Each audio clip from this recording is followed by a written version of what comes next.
Hello everyone, welcome to my YouTube channel one more time. And this channel is all about to be a very good, better, effective business analyst. Well, today the new topic is all about gathering requirement as a business analyst. So we will dive in more. Before that, please subscribe and hit the notification bell so you will be able to see most of my videos related to business analyst topic. So let's dive in. Uh, to become a better business analyst, you can focus on enhancing your skills and adopting effective practices. And requirement gathering is one of them. So today our agenda is we're going to talk about how to gather an effective requirements, what's supposed to be your primary goals, and at the end we will go through the summary. The very first thing is gathering requirement. So requirement gathering is a critical process in business analysis that involves collecting, documenting, and clarifying the needs and expectation of stakeholders for a particular project or initiative.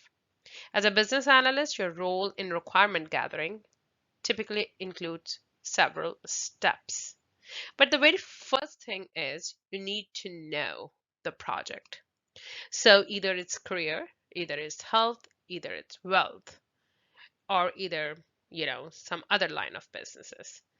You need to have a proper knowledge related to that project, what that project is trying to solve, and what will be the outcome, and what outcomes are expected. So the very first step is understand the project purpose and the objectives. Second is identify the stakeholders. Stakeholder, let's dig back. Anyone who is interlinked with your project, they're all stakeholders.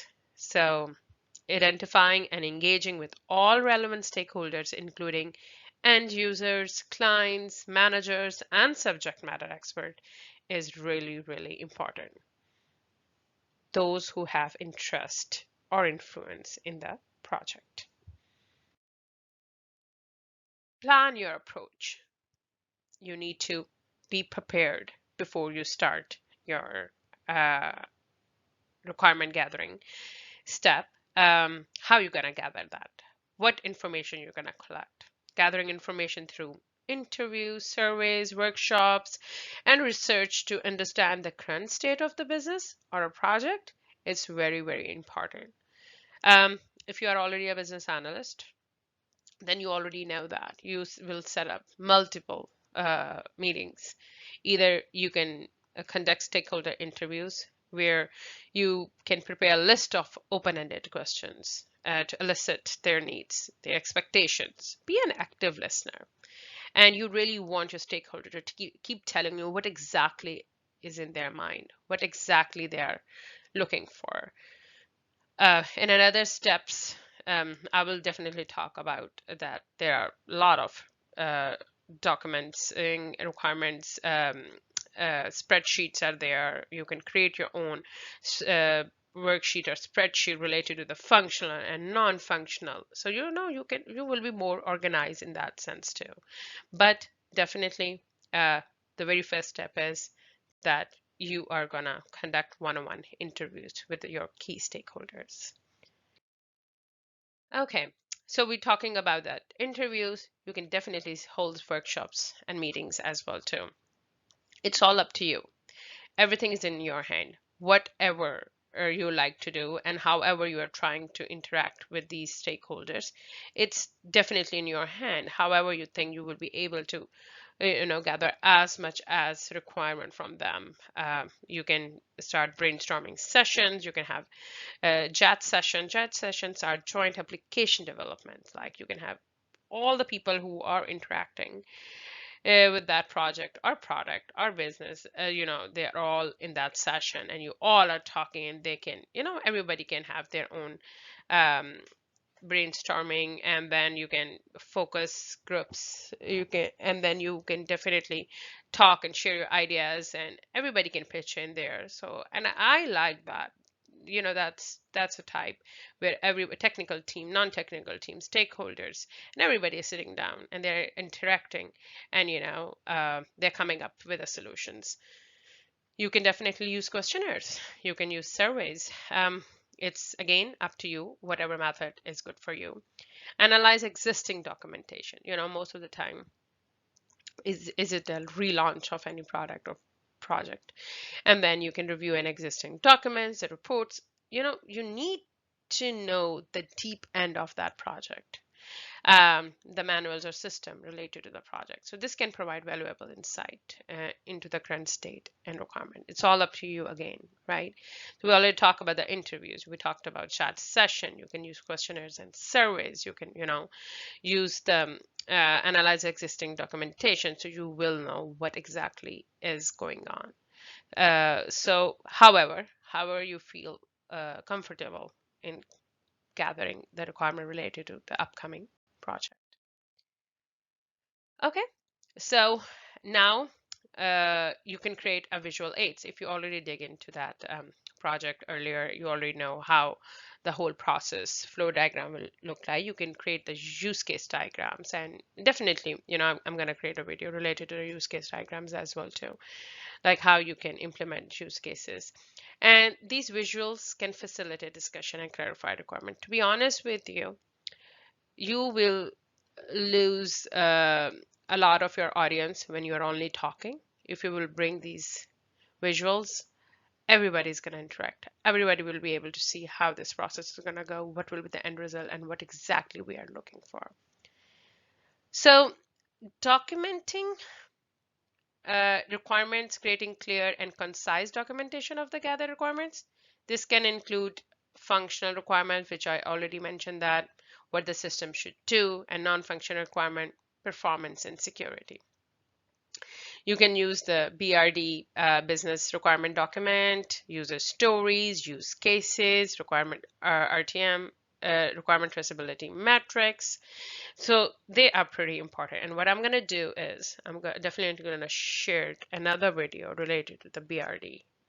How you can create a business requirement document as well too. Definitely comment under this video if you really want to see BRD document video first, or a use case video first, or a process flow diagram video first. Whatever you guys can vote for, I will work on that one. And then prioritization. Collaborating with stakeholders to prioritize requirements based on their importance and impact on the project success, right? So let me tell you, there are MVP and the post MVP. Before launch, you have to create the product. You have to make it ready. That's an agile approach. And then step by step, you are delivering it and making that project better, right? So you definitely talk to the stakeholders, business team, your product team. If you're working on the product, my background is towards from the product, so that's why most of the time it comes out as product. But if you are, you have to prioritize, okay, what we want to do. We want this dashboard like this. Okay, this is important. Why? Because we want the client to interact with the dashboard, and they will be able to make so many interaction with the system. And all of these things, which one you need to start working on first? You are gathering those requirements, then definitely you are talking to the technical team. Then the second step is like, you are getting the story points and all of that. That's a long process to go. We're only talking about requirement gathering right now, but just prioritization is important, right? You don't want to waste your technical team time. They are working on something else, and it's just not going to be benefit for the clients and vendors and anyone who's interacting with your system. So prioritization is important. You sit down, you prioritize your backlogs, and you make sure that you guys will be working on the right stories before the launch, and how it's going to be after the launch as well too. Let's talk about the validate requirements. So ensuring that the gathered requirements are accurate, complete, and aligned with the business goals. This may involve iterative reviews and feedback from stakeholders, and that's really important. Traceability part is important too, because establishing traceability to link requirements to business objectives and ensure that each requirement contributes to the project goals too. Change management is important, managing in changes to requirement as a project progress, and addressing scope changes or new insights from stakeholders. So, these things uh, are very, very important. When you will be interacting it, you will know that the validation is important, traceability is important, change management is important, and you need to make sure you implement a change control process to handle and document changes to requirement as they arise, because it will. When you gather the requirement and all of that, when you start working on it, then before you will be able to deliver it, business can come up, the stakeholders can kind of like, okay, you know what, we want these two things added too, because it's not going to make any sense. We are working on this requirement right now, but if we're going to deliver this part, this story is going to be nothing without these two steps. So, you need to have a control on that too. You need to have a backup answers related to that, why you need it, why we don't need it, is it going to be beneficial or is it not going to be beneficial. Continuous communication, yes, definitely. Why it's so important? Exactly. That I just mentioned it. They can come up with changes like, oh no, we forget to add this. Keep asking, keep clarifying everything, and resolving conflicts are very important too. Related to that, because their expectations, requirement expectation conflicts can arise too. So all these things plays a very important role. Feedbacks and iteration. Gather feedback from stakeholder. Be prepared to iterate on the requirements to refine and improve them as needed. That's very, very important as well too. Documentation maintenance, continuously updating and maintaining requirement documents throughout the project lifecycle, and that's really, really important. Well, the very last step is verification and validation. Ensure that your final set of requirements are aligned with the project objectives, and definitely your stakeholders are satisfied too. Whatever requirements you gather it, whatever the team is going to work on it, whatever implementation is going to be happy, they are happy with that, and they will be able to see it on the screen, or you know, um, on a web browser, and whatever you guys are creating, the project, the product, whatever you guys are creating, it needs to be, uh, client satisfaction comes first.